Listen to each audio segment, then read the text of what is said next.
Hey guys, it's Eric Sztanyo from Keller Williams Realty and TeamStanyo.com, and I recently was able to be a guest on a podcast of my mentor and coach at Keller Williams, Aaron Smith.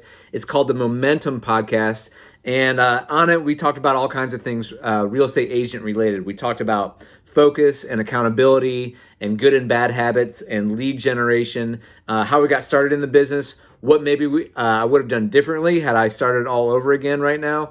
And there's a lot of good stuff on this podcast. I wanted to go ahead and share it with you guys in its entirety. Hope you enjoy it.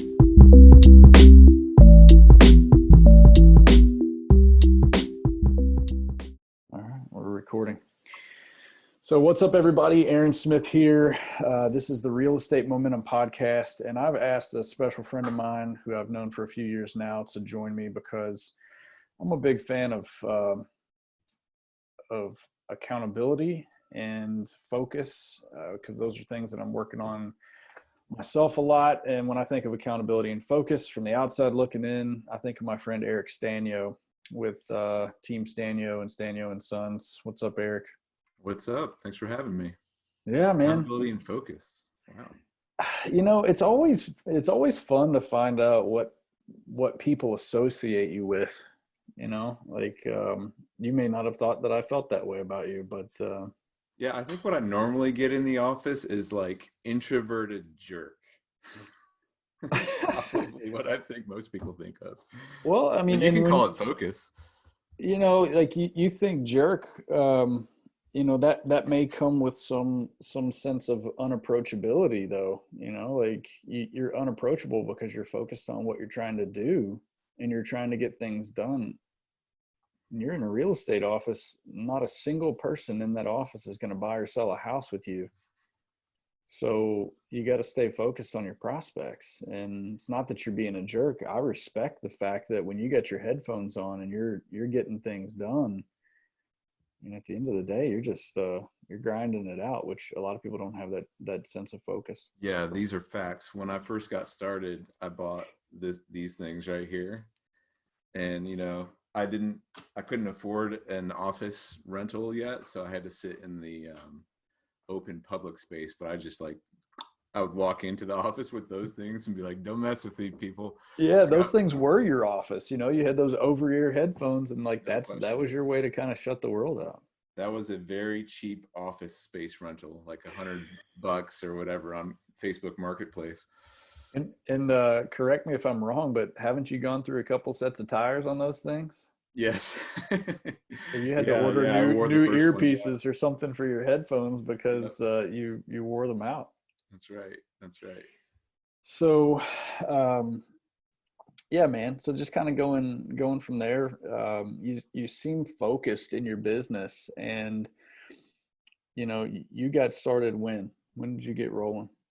Yeah, I was thinking about that this morning. I think my license in Ohio was either January or February of 2018. So it's been 2 years. In Kentucky was like right after that.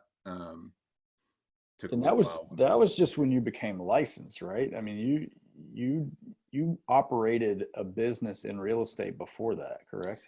Yeah, so I got started by doing some wholesaling, and really it was kind of by accident I fell into it. I don't know how much you want me to go into the background, but I've been doing internet marketing for like 10 years and ran my own marketing business. So I was doing mostly like search engine optimization, website building and development, social media management, that kind of stuff.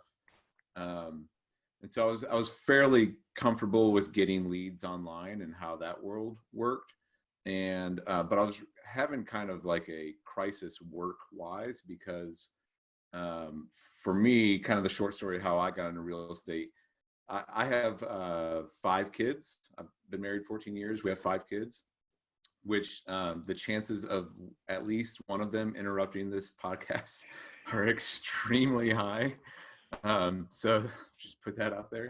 Yeah. Um, but yeah, for me, what was really important in my life was like this fatherhood narrative and family, and it became so important that my work was suffering. And I had some clients who were like, yeah, I had some clients drop me on the internet marketing side because they're like, we don't think you're going to ever give us as much on this side because you care so much about your family. And I was like, ooh, that's a problem.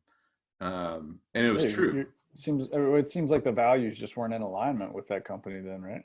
No question. And it was totally true. So I spent about a year, it was actually about a 2-year journey where I was really introspective about work in general. And I read a book by a pastor out of New York named Tim Keller called Every Good Endeavor.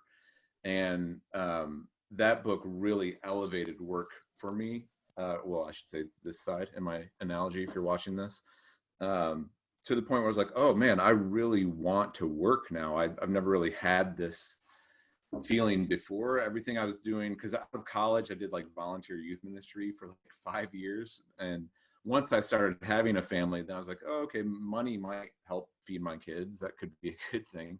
But then the narrative got really shifted to like, oh no, I want to build assets for my family, and I want to free up time so that I can do more things with my family.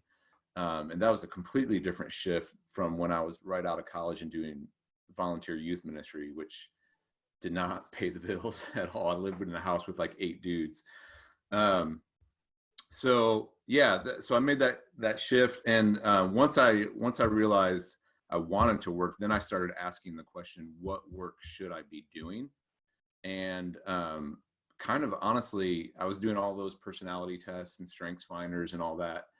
And I had avoided real estate. I'd done some real estate investing a little bit and had dipped my toe in that water. But I avoided being an agent because the idea in my mind was an agent is on the phone all the time and they're working nights and weekends, and like that didn't mesh with the family lifestyle that I wanted. But then then I got into wholesaling, and I was like, hey, if nothing else, I'm good at getting internet leads. So why not do this for something expensive? How about houses? I know a little bit about that. And I started getting leads and from motivated sellers. And the way wholesaling works is you get a property under contract and then you go sell that contract to another investor. And so I had my first one under contract and I went to sell it. And another local wholesaler, I put it on Bigger Pockets, which is like a big investment website. And another local wholesaler saw me and was like, hey, you can't do that. That's illegal. I was like, what? Like there's like thousands of these on this website. He's like, no, you're saying that this house is for sale and you're not a licensed real estate agent. You can only say this contract is for sale. Yeah, because that's the thing in wholesaling, right? You're not really selling the house, you're selling the interest in the property. Exactly right. And so I was like, as a rule follower was like, oh no, I don't want to break the rules. Yeah, and get in trouble. And so I went and I signed up at Hondros for my license.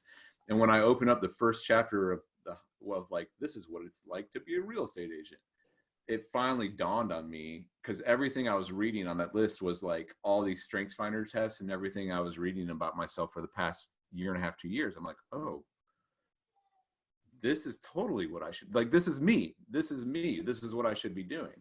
And the light bulb went off. And so, yeah, that was about 2 years ago, a little over 2.5 in between there.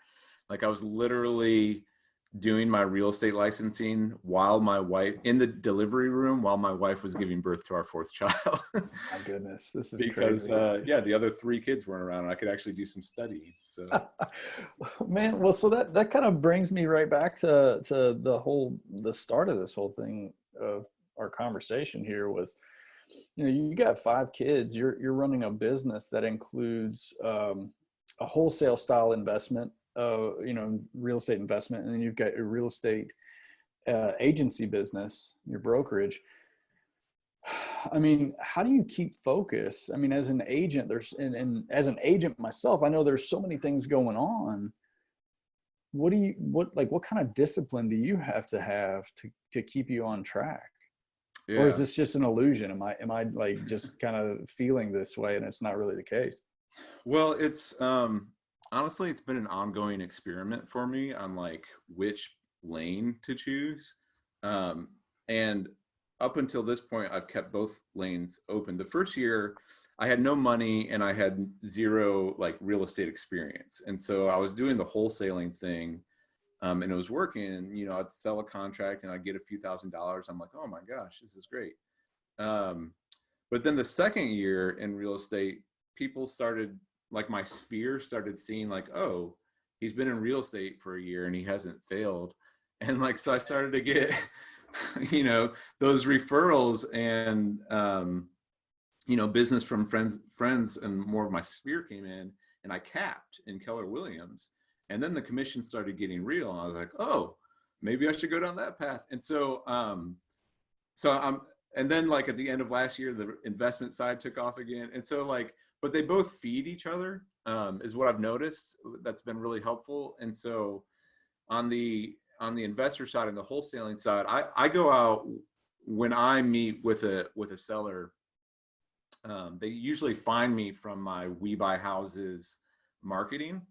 And so people have a kind of a preconceived notion of what a cash buyer might be like when they come out to them, of like, okay, I'm going to get a really super low, you know, offer, and the guy might try to like strong arm me. And I come in like with the exact opposite approach. I hand them my like really nice Keller Williams business card. and then I come in and I just am like, my presentation generally with these sellers is like, here's the cash offer and here's why it might make sense if you need to get out really fast, if you don't want to do anything to the property, and, you know, if you're okay taking a discount because we want to make a profit flipping the house. And everyone I talk to, when a motivated seller calls someone, they like totally get that. They're like, yeah, I understand you're here to make money.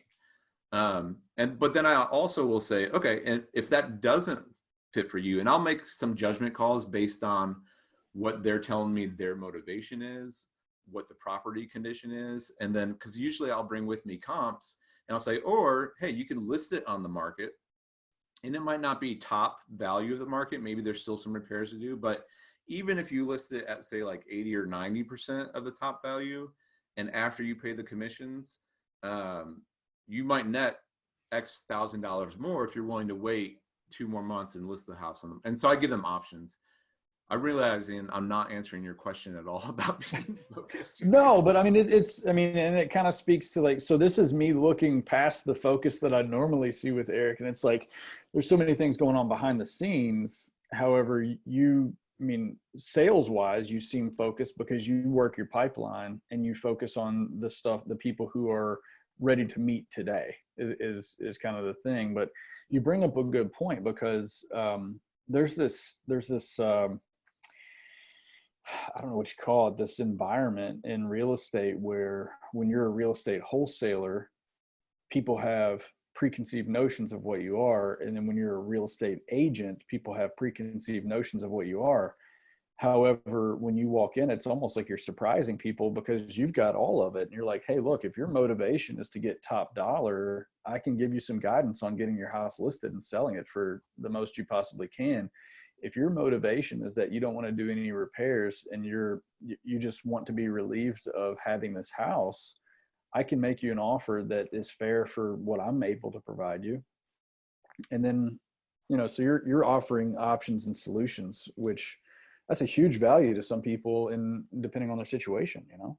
Yeah, no question. And to me, I mean, going back to the focus question, for me, making a career switch when I had 4 kids, you know, and also knowing the turnover rates in real estate going into it, of like, you know, what is it? 8 out of 10 won't be there in 5 years. Is that right? Yeah, it's something like 80-something% of agents who pass their test and get their license are gone in 18 months. And that's a whole podcast on itself on, you know, what causes people to get into real estate and what aren't they doing. So it was a giant risk to move into the industry. Fortunately, my wife and I feel like every time we've gotten pregnant or had a kid, I've either lost a job or like lost income in some way. So we were kind of used to like taking a risk. And I had some skills that I could fall back on if it didn't work. And honestly, it worked. I had a few clients in the marketing business, but like within about a quarter, I was able to be like, to my wife, I think I can do this full time. And so we made the leap, and it's just kind of taken off. So, you know, knowing the turnover rates, and also knowing like where I have a big family vision for where I want to be as well, and what I want to do with my time. And so all of that stuff I had in my fatherhood world of what I would like to do with my family and my time still exists. And now I'm realizing like, oh, this real estate engine can help me get there. And so I'm just like trying to be laser beam focused into getting there as quickly as I can. So, you know, that kind of buttons that whole question up there with, you know, the thing that keeps you focused is the vision of where you want to be. You know, I find myself, you know, my feet hit the floor, the world happens to me, this email, that, you know, deals falling apart or coming together, negotiations. It's easy to lose sight of that vision. So is there a routine or a ritual that you have on a regular basis that kind of keeps you grounded into that vision, that kind of calls you back to, you know, getting things done? Yeah, I mean, I set my goals every year. I put those in front of me. When I first got going, I read A Millionaire Real Estate Agent, and I'm a pretty highly skeptical person. I would agree with that. Yeah. So, yeah, yeah. Aaron was my coach, and so he knows like I'm gonna question. I'm like gonna put my thumb on it. Like, what about this? But even reading that the first time around, a few things popped to me, and the one big thing of that was like, you need to lead generation is the base of this pyramid. And if you're just getting started in this business, or if you are 30 years in the business, everything comes back to, are you generating leads? And it was just like, yeah, that was really simple, and that stuck with me early on. You know, one of the great things about Keller Williams that I found when I first got into it was like, my first coach before I had you, actually, Brian Smith, he was making this point in a coaching class: you've got to lead generate every day. I don't care how you do it, just lead generate. And that, I don't care how you do it, was a really important thing for me, because I had failed out of 2 other sales jobs. Like out of college, I sold health insurance terribly. And then I got into financial planning and did my Series 7 and 63, and was like selling life insurance and managing portfolio. But I was like, you know, 25 trying to manage 50 somethings, like, you know, and their training for lead generation was like, they dropped a phone book on the desk and they're like, go at it. And like me, that's like, for an introvert, that's like the most terrifying thing in the world. Yeah. Out of the frying pan right into the fire. It's like, you know, get after it. And then that's intimidating. So all my family and friends have life insurance, and I sold nothing else. Pretty much, man. I mean, that's like, and so, yeah, when I came into real estate, I realized like, oh, this is the same thing. Like, and if you don't know how to lead generate beyond your family and friends, that's the 80% who burn out, right? Like, everyone could sell a house. They're going to have some people who are going to be like, yeah, I'll give you this deal. But if you can't produce past that. And so because I had that experience like 15 years earlier, I realized, oh, I've played this game before. But now I had the 10 plus years of internet marketing experience where I'm like, okay, I know how to generate leads online, combined with the Keller Williams, you know, like shouting at you of like, lead generate every day. And I just took those 2 really basic, simple ideas and just, you know, went after that. And so that's a habit that I'm insanely focused on. Yeah. And you make a good point there, because I never really thought about it in the way that you're describing it right there, where, you know, the agents who kind of, they get in, they burn hot for a year, or maybe they don't burn hot at all. They're just in it for the year. You know, they kind of just churn through their friends and family. And then they've either made great relationships there or they haven't. And if you've made great relationships and gotten some referrals, maybe you can sustain through that first year and kind of work your way out.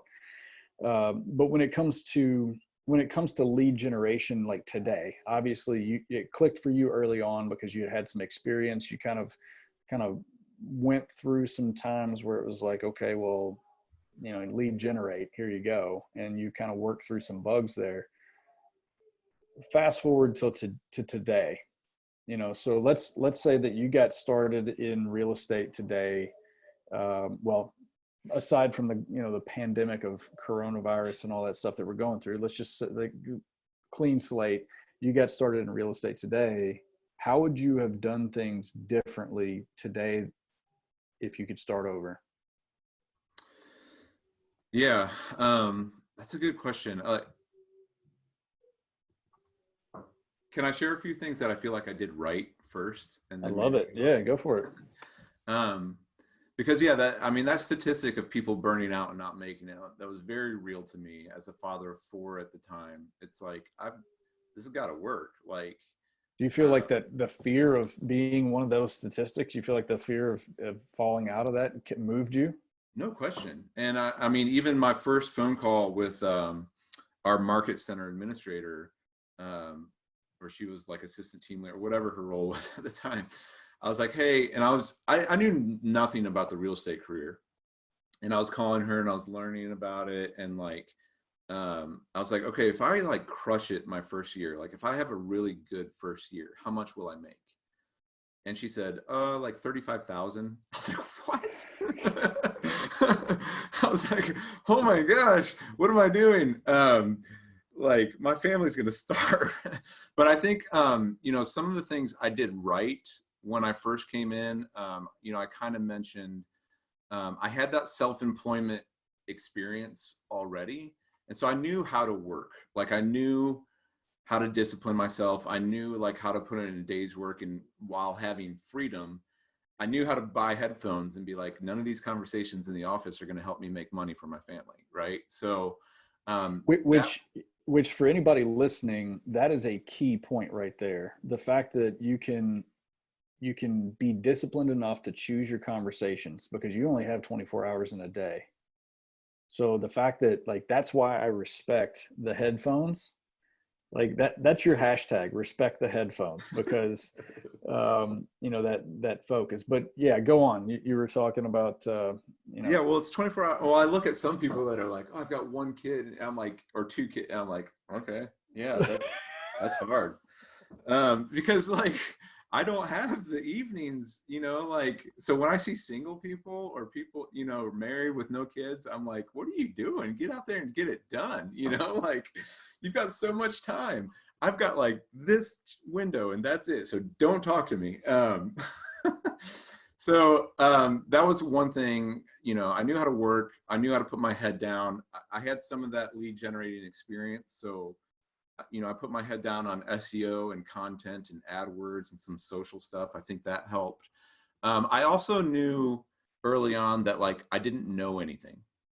And so I went to coaching diligently, and was taking notes and was asking questions. And I went to a lot of training classes early on. And that was, a huge reason again why I picked Keller Williams.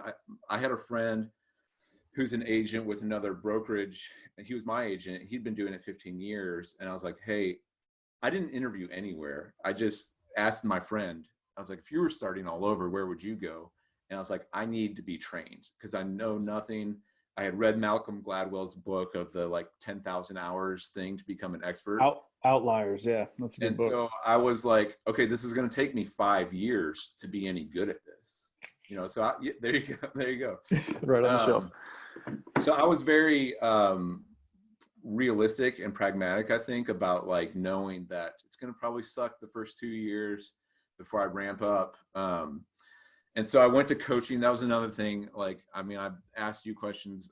Aaron was my coach. He was fantastic. He's still my coach. I still ping him on stuff. Hey, that's part of the thing. And then the last thing I would say I did pretty well early on that's related to that is then I started filtering training and filtering ideas and filtering conversation, because there's so much within Keller Williams and within the other like experienced agents in the brokerage. I love that there are resources and you can talk to those people, But as I started to go to like more and more classes, I realized everyone's kind of doing their own thing, and there's different styles. You know, there's the sphere networking where all you do is Denise Kesterman, like throw parties, you know, like take care of people, and like it works, Yeah. you know. And then there's, you know, there's the Jen Mertlin, like for sale by owner expired, you know, like militantly. And, you know, there's all these different ways to do it. And can you hear my I love it, real? dude. Yeah, Okay. mine was just doing the same thing in the other room. That's part of the life right now. And so I think that was another thing I did well, was like, once I found something that was working for me, and kind of, because I had that experience with it, it matched my personality. I knew I could crank away at building content and doing more of an inbound marketing strategy. And then the sphere and referral would like build on top of that. That's kind of my approach.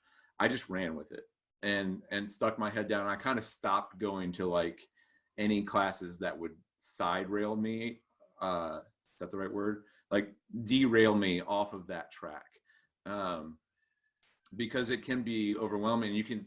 There's a million new good ideas out there, but that can keep you from putting your head down and doing just what can work. Yeah, so you made a conscious choice. You're like, hey, I've kind of found a groove here of what I need. So we go through this, and this is a coaching thing. You know, you go through the unconscious incompetence, like the I don't know what I don't know, and then you figured out, okay, I know what I don't know, and then you found out, okay, I know where to go find that, and then everything else just fell off to the wayside. And now you've learned a lot of skills, and you've adapted a mindset so that, you know, usually if it's not pertinent or relevant, it just kind of falls off to the side, and you've got this muscle memory now of your business. So now you can focus on creating the conversations, and everything just happens naturally. Yes. And that doesn't mean I don't have so much more to learn, because I do. And I know I do. I'm just like, when I realize I need the next thing to grow, I only focus on that one thing. For example, the question was like, what would I do differently? I just hired my first assistant, and then COVID-19 happens. And so I spent, I spent probably 6 months or so, reading the career visioning book, and like watching all those videos on like how to hire. Like something I would do differently is I think I would have hired help earlier, like in some capacity. And you kept giving me that that advice. But the other thing, like a mistake I may have made is like, I play in the MREA, in the Millionaire Real Estate Agent, they say play red light, green light with your finances. And meaning like you lead with revenue, and you're really careful with where you add new expenses. I historically in my life am like cheap and frugal, and lead with like expense hacking as opposed to spending on marketing or something like that. And I think that bit me a little bit on some of my growth in not using a contract to close person like earlier on. So I'm handling all this contract to close business where I could have been doing more lead generating. For those of you who are listening, we're going to stitch this thing back together. We had a temporary lapse of internet service, but Eric, we were talking about staying focused, and you know, the training that you took, you got to a point where you're like, okay, this stuff is not relevant. So as you progress through the months of your real estate career, you started looking at, okay, hiring transaction coordinator versus hiring an in-house administrative assistant. You took the career visioning classes so that as a business owner, you knew what to look for, and you knew what other people had failed at hiring and wrote a book on it before. So you basically did all that. So at that point in your business, I mean, that was a pretty serious decision for you. Big decision. Yeah, there was the financial side, and then just making sure I could manage the right way and put that person. Yeah, I don't know. It's a different skill set, right, than being an agent, being a more of a leader and a manager. So I think, you know, if I were going back and thinking about like going forward, I know that I have a ton more to learn, and you know, if I would have changed, I think the original question was like, what would you have changed differently? I think maybe it took some time because others out there might be as highly skeptical as I am. But I think over the course of the first into the second year, my shift changed on like on MREA in particular and Keller Williams like training. I'm like, okay, I'm in on this. This works. These are people who are way more successful than I am. Like I'm going to follow the models as much as I can, but I've been trying to do so in like increments and keeping the noise out, if that makes sense. So yeah, the career visioning, I've made the hire. It may be too early to tell. You know, I listened to the Audible of MREA, and at the end, he's interviewing with the is it Jay Papasan? I think he is. Yeah. And they say how much if you're doing 5 million in gross sales, right, before you had an assistant, the question was, if you hire the right assistant, how much should you expect to do in the next year? And the answer was 10 to 15 million. Mm-hmm. I would agree with that. And I was like, whoa, that's a big number. And well, so, and I mean, you understand why that is. totally. Because, I mean, you've now, got that. Now we've got leads, but now I'm stacking on the leverage, right? Yeah. And I mean, if you look at that 80-20 rule, man, like that 20% of your activities is you with the headphones on and you're grinding out the follow-up and you're following up on the leads that you're getting and you're connecting with people and you're just getting stuff done. If you could do that, you take that 20% and make it 60% of your time because you got somebody else focusing on printing the flyers and following up the lenders and all that. Yeah, there's no reason why your business shouldn't double, you know? And I heard so many people say that. I read it in the book, you know, and still like, I don't know if there's something about, there's a perfectionist nature in me. That's part of it. And a lot of people who I think become self-employed or have been in that world a lot, it's the whole E-Myth thing, right? Where you're a great operator, but you're a terrible CEO, or what are the other two? Manager and entrepreneur, right? And so I think I historically am a good operator, and I'm like, I'm great at making Photoshop sold signs and like throwing them on Facebook or whatever the stupid thing is, where I can waste all that time you're talking about. But all of that time is not going to bring in a new appointment that's going to lead to more revenue. And so, yeah, I'm in the middle of that experiment. My assistant's been hired for 60 days now. We're in the middle of 30, 60, 90. And, we're training via Zoom. So here's, I mean, and by no means is this a Keller Williams podcast. This is, you and I happen to be agents at Keller Williams for reasons that we both chose. But you mentioned something, and this kind of goes along with your growth plan here. Before you got your real estate license, you sought out somebody who had been with another company before. You asked, you obviously you trusted this person, and they told you to come to Keller Williams, or they gave you some advice that Keller Williams was included in. You don't have to name any specific companies or anything specific, but so obviously Keller Williams has a training component that is regarded highly to some people. What do you feel like if you go to a different company, or I mean, what are other companies doing in your opinion that you've seen out there as far as training their agents? I'm probably not the best person for this answer or for this question, just because I don't know. Like, you haven't really looked into it that much. Okay. Like my experience was, I talked to that friend of mine who was an agent. I went to YouTube and searched Gary Keller, and I watched one video to see if I thought he was legit or not. So you actually sought leadership. So you went and looked for Gary Keller and said, "What's this guy talking about? And would I follow this person?" Yes, that's a big deal for me. And so, and then the third piece of the puzzle for me was the mission and value, mission, vision, value statement of the company. And that had me sold. And so the only thing after that was testing it out and seeing if it was legit or not. Like, would that translate from top level leadership down to the local level? And that's, that's probably what I did the first year, was test that out in my skeptical nature. But Yeah, so everything I've seen has been great. I don't know what other people are doing. I literally, once I made the decision of Keller Williams, I just Google mapped the closest one to my house and called them and said, I'm coming. So I was probably the easiest recruit like in the history of real estate.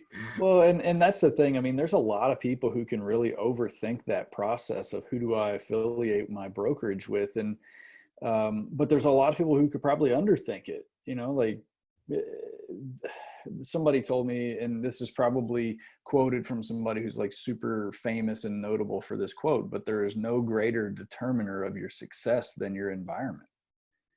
Like if I started off with a company that they didn't believe in prospecting, it was more like, hey, do open houses and send out postcards. Like, yeah, I would have probably had some success because of the fabric that I'm cut from. Like you said, I like to work. I know how to work, and I might not be the smartest agent in the room, but nobody's going to outwork me, kind of thing.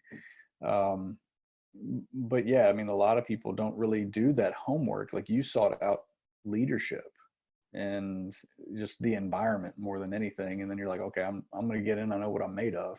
Yeah, and then I think it's proven itself out to be true. Like that friend of mine, he said Keller Williams, their training is great. He's like, they can get a little bit rah-rah in their brand. and so I was like watching that, when I first come in, everyone's like bold and family reunion. And like, I've been very slow. And with 4 kids, and then the 5th one, like, I haven't done that stuff. Even at the ALC meeting, that first one I went to, you saw like how skeptical I was. Like, yeah, I'm like, all right, that's just something that's within me. But, it's proven itself over time. Like everything I've tested with it keeps revealing itself to be like, oh yeah, this is tested and proven. It's proven itself to be trustworthy to me. And that doesn't mean there's not other good brokerages out there. I'm sure, you can do this in any, in any brokerage, but like, yeah, I have no reason to go look anywhere else. Yeah. I mean, you and I both have friends that are at other brokerages and they're doing very well. And their brokerage is probably the best fit for them, for the business that they run. And that's okay. And I think, Keller Williams has like that open door mentality. It's like, look, if you're a good fit, we'd love to have you here. If you're not, we get it. They've got that. So that's pretty cool. Moving forward, I got a couple of questions because last year and moving forward to this year, I got on a big kick with habits. And I know you and I had kind of talked about a habit tracker, and you had this thing all color coded out. It was a spreadsheet, and it was very detailed, and you were rocking and rolling on that. So let's talk about habits for a second. Like when I bring up your habits, good or bad, like what are some things that you're working on right now to get better at? Yeah. Or that have helped you, thus far? Yeah, that was, I should get back into that spreadsheet. That thing really helped me out. It was like take your morning routine, your evening, and then it was literally, so there might be 10 habits you want to do each day. And some of them were like, get up, stretch and exercise, like pray for 20 or whatever, like eat lunch but you go through each day and you just put a green block or a red block in. Like, did I do it or did I not? And as the week goes on, you see like either a bunch of green or a bunch of red, and those all translate. That was really helpful for me to get into a rhythm. But I mean, good habits, we were talking about the lead gen before. I think I did that long enough where that I don't do it every single morning at the same time. I don't put like a thing on my door. Lately, what I've been doing, a lot of my lead gen has been on this TikTok thing that I've been experimenting with. But, but there's something of that rhythm that I do every day. And like it's such a good habit of mine that when I know I haven't lead gen or followed up, you feel it. I'm like, oh my gosh, I'm behind. And even if you have like 3 closings that week, but you haven't been lead genning, there's like, when you train it into you, you're like, next month is going to suck because like I haven't done my lead gen this week and I know it. And I think as a new agent, it's easy to be like, I've got a closing or two this month, and so I'm good. And you can coast and not hit those habits, not realizing how it's going to affect you the next month or two. Other habits that I think that I do, I'm very responsive to my clients. I'm learning how to do that with my assistant, but that's just the nature of mine. In terms of being really quick on that stuff, I'm really diligent about details. My customer service can get a lot better because I'm good at responding. I haven't been good at being proactive, and that's where I'm hoping this assistant will really help me out. And then maybe the other biggest thing that I do that's probably really helpful for me is I structure my week around a day of complete rest. And I do it it's kind of like real estate agent suicide, but I do it from Friday night to Saturday night. And in that time, I do my very best to shut everything down. And that's time for me to be with my family, to recharge, to eat good food, to just lay around the house or go for a hike with my kids, my wife, just enjoy that day. Now, it gets interrupted sometimes by negotiations, stuff you have to do, but that's a pillar in our rhythm for my family that I think is a really, really good habit for us. Yeah. And I think things like that, like when you block in a day off, like as long as you set the expectation with your clients, it's like, hey, from Friday night until Saturday night, you probably won't be able to get in touch with me. As long as you set the expectation. And that's the thing about real estate. Most of the time, as long as expectations are managed in advance, you can pretty much do whatever you want to, as long as you've leveraged it or set the expectations. And that's the thing, going back to when I said, like, I didn't want to be an agent early on because the lifestyle I wanted to live with my family. Once I learned that you could set expectations and frame it, and it's like, oh no, this is in that self-employment world, you still have that freedom. The opportunity of it has made me work more than I've ever had in my life because the success has come, and I'm like, oh my gosh, I just want to work more because I want to get to my goal faster. But I have to tamper that down along with setting the expectations for the clients. And, where, as I mentioned before, the kids are really hard because they take a lot of time and a lot of energy. In terms of expectation setting with clients, they're great. Because I can say, hey, just so you know, I've got 5 kids. And they're like, whoa, I say, hey, I'm Friday night to Saturday. If there's something that needs to be done, I'll do it. But we do our best to take that day off. And they're like, totally, like people get that. And I use them to my benefit in that way, which is yeah, 100%. You want some bad habits? Yeah. Let me know like what you've like gotten into and just realized it, like, oh man, that's a bad habit. Oh, that I've gotten into and just realized it. Maybe not just realized it, but you caught yourself in a routine that like doesn't serve you. I mean, I think going back to that 80-20 perfectionist thing, I can get into the nitty gritty of a task and like research something online. And now it's like 2 hours later and I haven't eaten the frog for the day, right? Where I really need to follow up with these leads or take care of my taxes or whatever the thing is that I should have been doing. I find myself doing that a lot. And I'm like, what? You just wasted that couple hours, because you got whatever, you're watching a YouTube video or got excited about some new marketing tactic or whatever it was. I find myself doing that a lot. That's a bad habit. And so just being better at time blocking. It's not even time blocking, right? It's being accountable to your time blocking during your day and prioritizing and being accountable to your priorities of the day. It's almost like since you don't have a boss, you are the boss. You almost need like a cardboard cutout of yourself sitting in the corner saying, like looking at you saying, hey, Eric, you've been on YouTube for 2 hours watching videos on how to, TikTok or CRM or like whatever. And it's like, it's almost like we need that boss watching us. But, and then, once you realize what you're doing, you're like, oh man, I just wasted like 30 minutes doing this or whatever. So I mentioned that spreadsheet before. What I was using, if this can show up, is like, this is like a little daily work schedule. And these 4 colored boxes down at the bottom are the, like, do this first.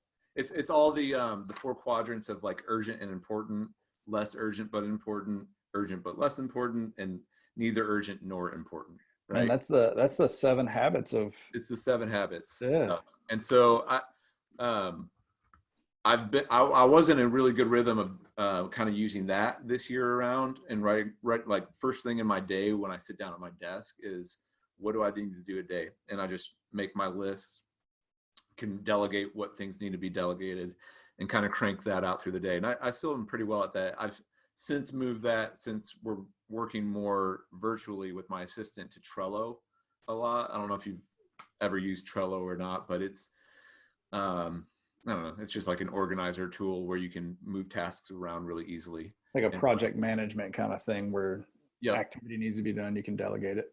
Yep. So yeah, that's been good. But if I get off of that, it's easy to slip out of that if that's not right in front of you all the time. What other? I mean, the other habits for me is just like, bedtime and morning routine, honestly. Like, and that's like a lifelong battle. But I feel like, so my kids, the ages are 9, 7, 4, 2, and infant. So my wife's getting like 0 sleep. The 2-year-old is super hard right now. The 4-year-old is medium hard right now. And the 9 and 7-year-old are pretty helpful. But by the time we get them all in bed and quiet, which is like, I don't know, lately it's been like anywhere from 9:30 to 10, which it used to be like 8 to 8:30. My wife and I are just so worn out, then you get into a bad rhythm of like, oh, I just want to like eat something junky, or or veg out on a stupid comedy, and then before you know it's midnight and now you slept in till whatever. That's just a life situation that I'm in. But that's when I go to bed, roughly when the kids go to bed, it's so much better for me to have that time in the morning before they wake up, whether to have that alone time and get started on the day, as opposed to like the 4-year-old comes into the room and the 2-year-old to wake us up. Like, that kicks off the day. I don't know. You're already playing catch up when they come into you, but if you get started and you have a good hour to get rolling, or at least get some of the frog eaten before they wake up. Yep. Yeah, I get that 100%. Yeah. And you're right. I mean, everything's relevant, right? I mean, you've got 5 kids, I've got 2. And, I feel like when I'm talking to you, like I got no leg to stand on there. But if I'm talking to somebody who doesn't, they got 1 kid, I'm like, oh, I got 2, it's like, but it's not a battle. We've all got these time sucks and things that we pay attention to that aren't serving us, and that sort of thing. And I think the main thing with habits is just realizing that the compound effect. Have you ever read that with Darren Hardy? That's a good one too, because it talks. There's a little story in that book about there's 3 guys, and one decides he's going to exercise just an ounce more, like just a little bit more in his life. Not a big change in his routine and time and all that stuff. One guy says that he's going to try 1 new beer a week. And then the other guy says that he's just not going to make any changes. He's just going to continue living his life the way that he's living his life. And it's like, you've got these 3 guys. And then as time goes on, you can't really notice much of a difference. But then the further you go down the road of these new habits, good or bad, they make a big difference in the long run. So like, even somebody, if a realtor, any business owner really wakes up 15 minutes earlier in the day so that they can get a little bit more done, well, over the course of a year, that's so many minutes that you can be getting one tiny little thing done. So that's why I like to focus on habits, because on the surface, like today, the habit is this big. Flossing your teeth today takes like a minute, but then like 20 years from now, when I have all my teeth, that's going to be great. Versus the alternative, Yeah. So One thing that I'm curious about, and I want to be respectful of your time, but I want to talk about TikTok. Okay. Because like you've been all over this lately, and it's very entertaining from my seat in the stands. But what's it doing for you? I don't know yet. Making my wife think I'm weird. It's yeah, it's this new platform and fairly new. I mean, it's been out there. It's a social media. It's a new social media thing.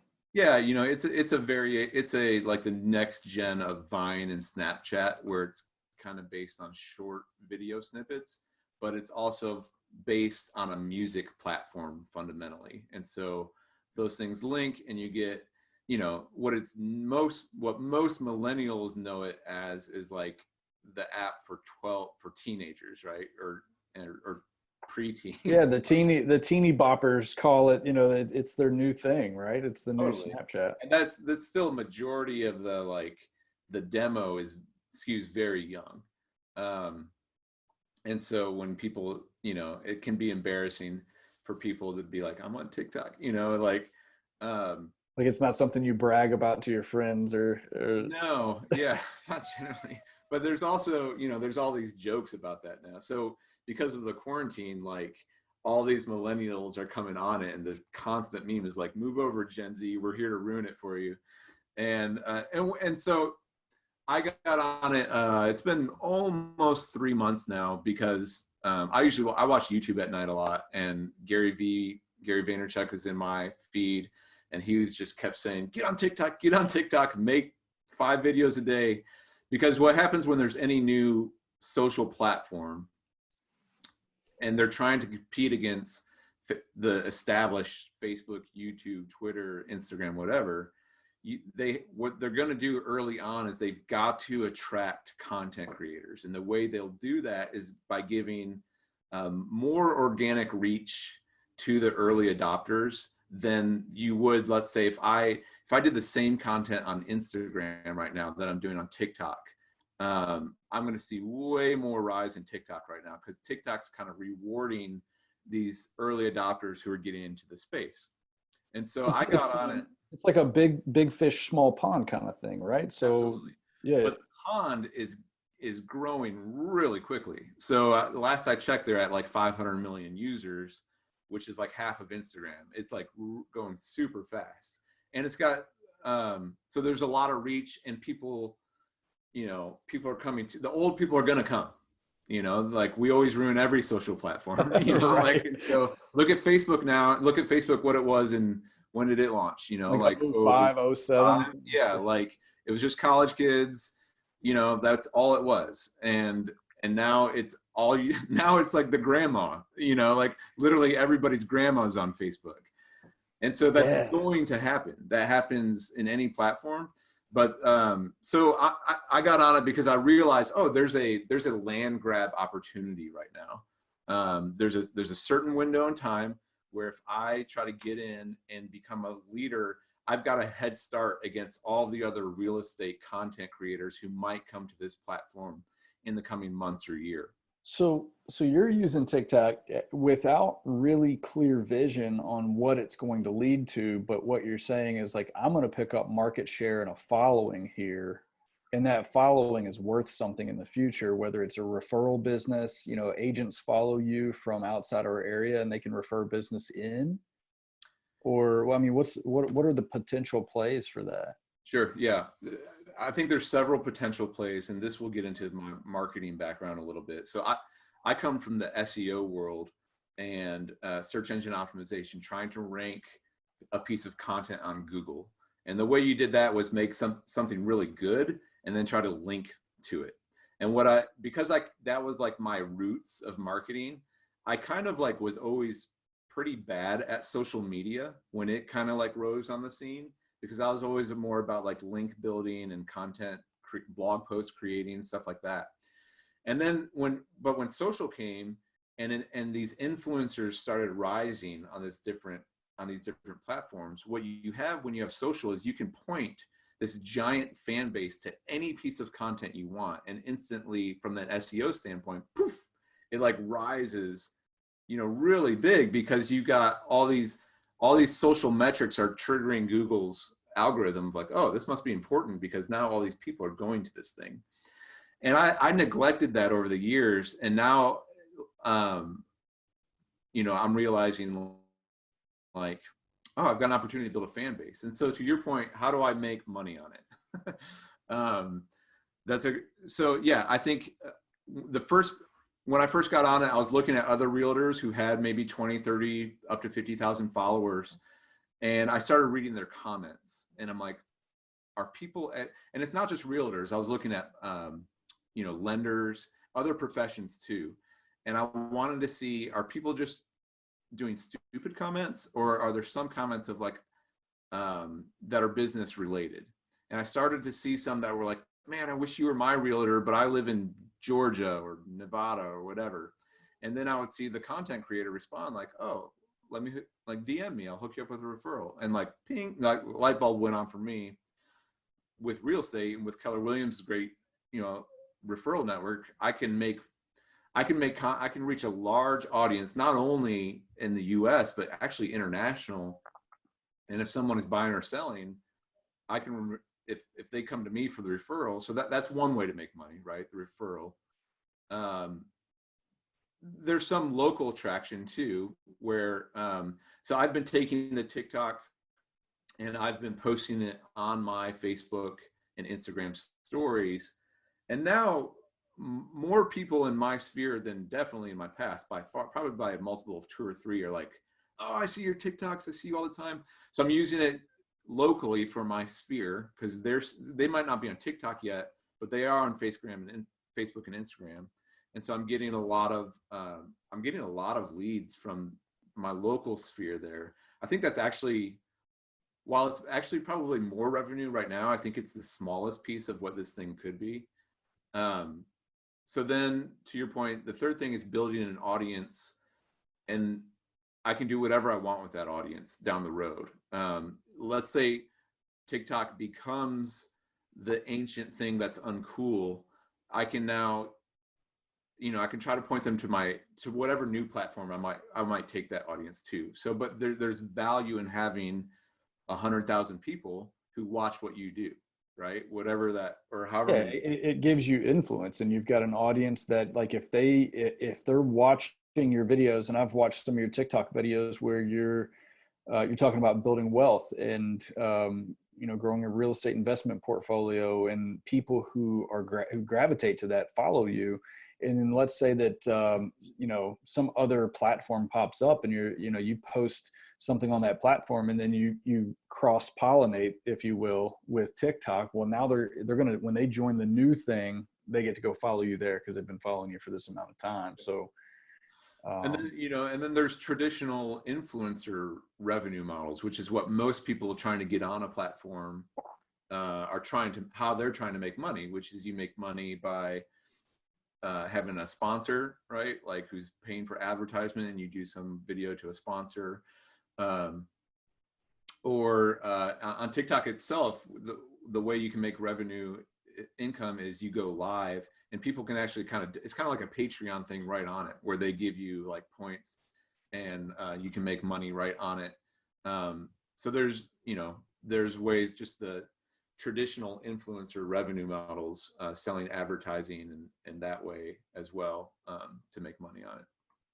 But essentially, you're going full bore into this thing because you see the potential in getting in early to grow, and it's also establishing mind share with your people, right? You're taking your TikTok videos, you're putting them on all platforms, and then it's entertaining people while also giving them a few education nuggets. And I mean, as well as I do, people don't always go with the best realtor for them. They go with the one that is most memorable. That's right. They go with the one that they remember the most, and the stuff that you put out there. I mean, for me, it's memorable. I'd hire you. Yeah. Thank you. Let me know when you're ready to buy or sell.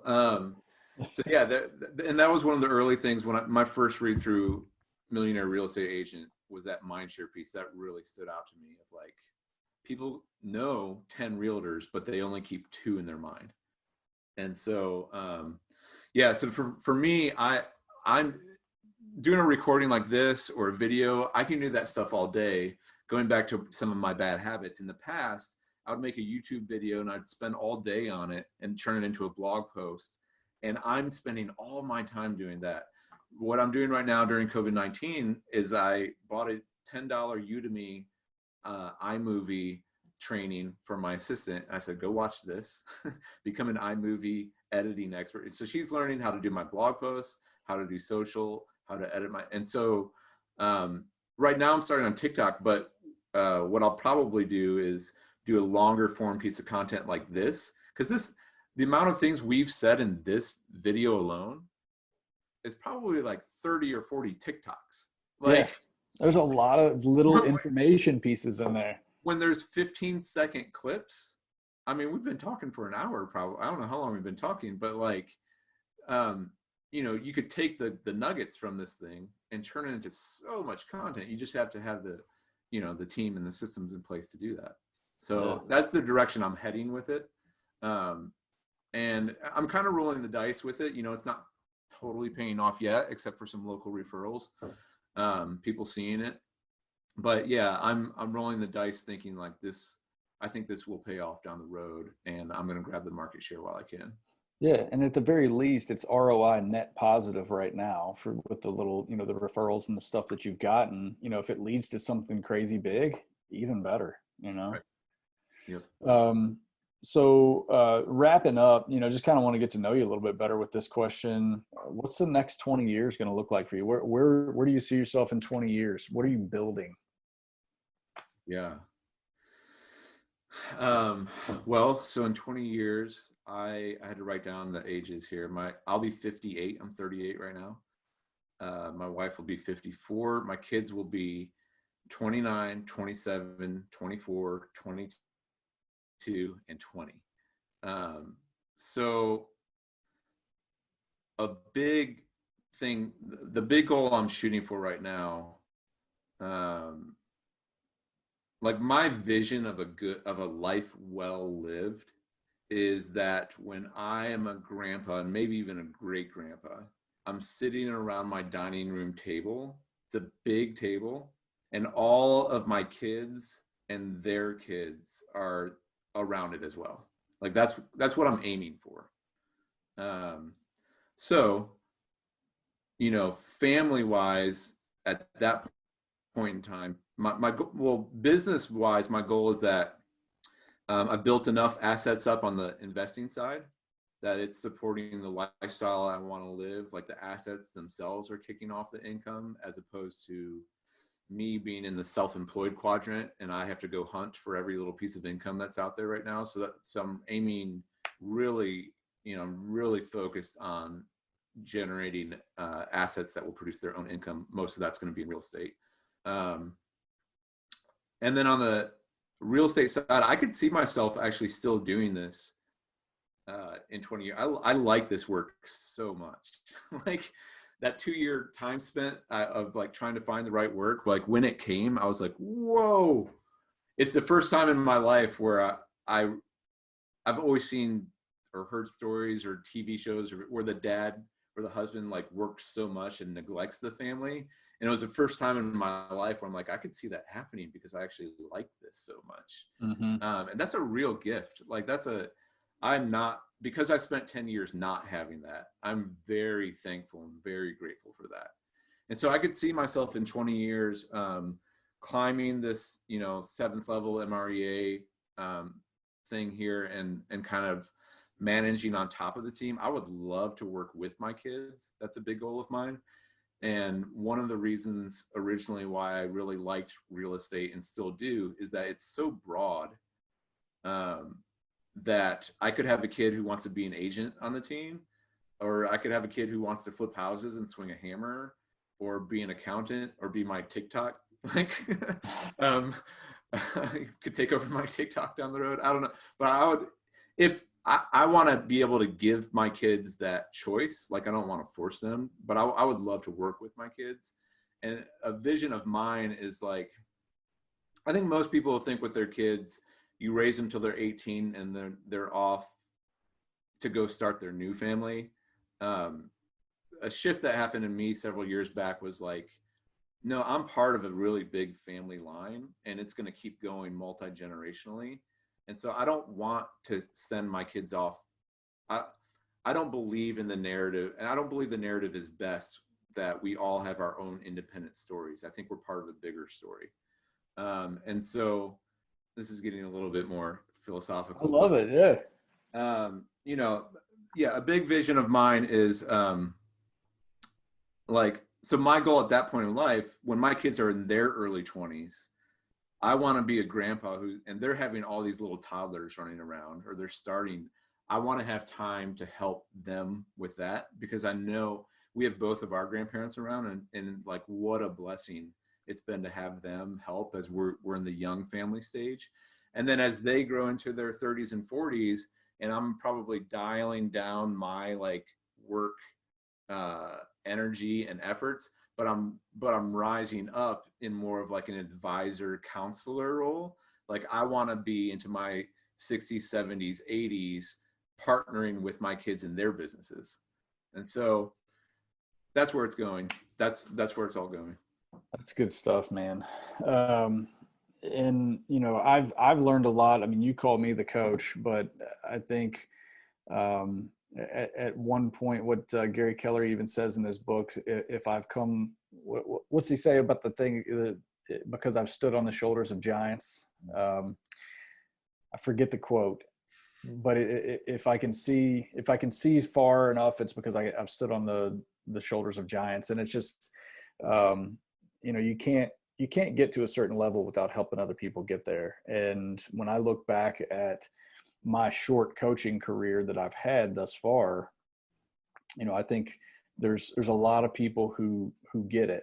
And I feel like with you, it clicked right in a lot faster than most people do, because you had some experiences and you had an idea of what kind of work that you're good at and how to use that skill set to get you to a certain point. So, I mean, I'd be remiss if I didn't say thank you for being a friend and trusting me to kind of guide you to a certain point in your career. So, yeah, well, that's 100% the other way as well. I'm extremely grateful. When I first got started, for those of you who are still watching, listening to this, thank you. But I mean, Aaron was there for me.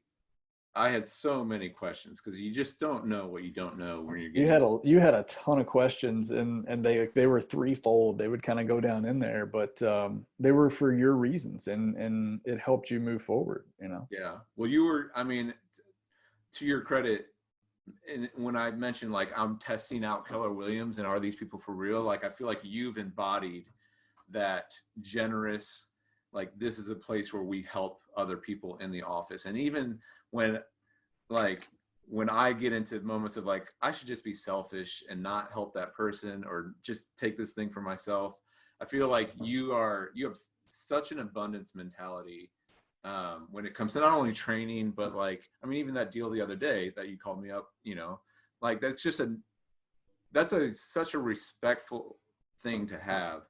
I'm so grateful, not only in getting the real estate knowledge on these specific questions of how to do the deal and the negotiations and all that, but like the character you have as an agent. If had that been somebody else, or somebody with a lower amount of character, that has a major impact on anyone you're coaching, training early on. So I'm really grateful that I've had the chance to be coached by you and to learn so many things from you. Awesome, man. Well, you're a wealth of knowledge. If anybody wants to follow up with you, you know, if they've got questions about joining your team, or want to, you know, kind of siphon off of some of the great wisdom that you have, or follow you on TikTok or whatever, how do you want people to find you? How do you want people to reach out to you? Yeah, the TikTok is Sztanyo the Manyo. My name, I don't know. Yeah. It's Sztanyo, Sztanyo. If you Google Eric Sztanyo, there's like one of me in the world. My name's really weird. So Sztanyo, you'll find me. Yeah. And we'll have that in the show notes, and anywhere that this video is posted or this audio is posted, we'll have your contact information in there as well. Eric, it's been a pleasure. I hope you have an awesome week. Same to you. Thanks, Aaron. All Enjoyed right. it. Take care, man. See ya.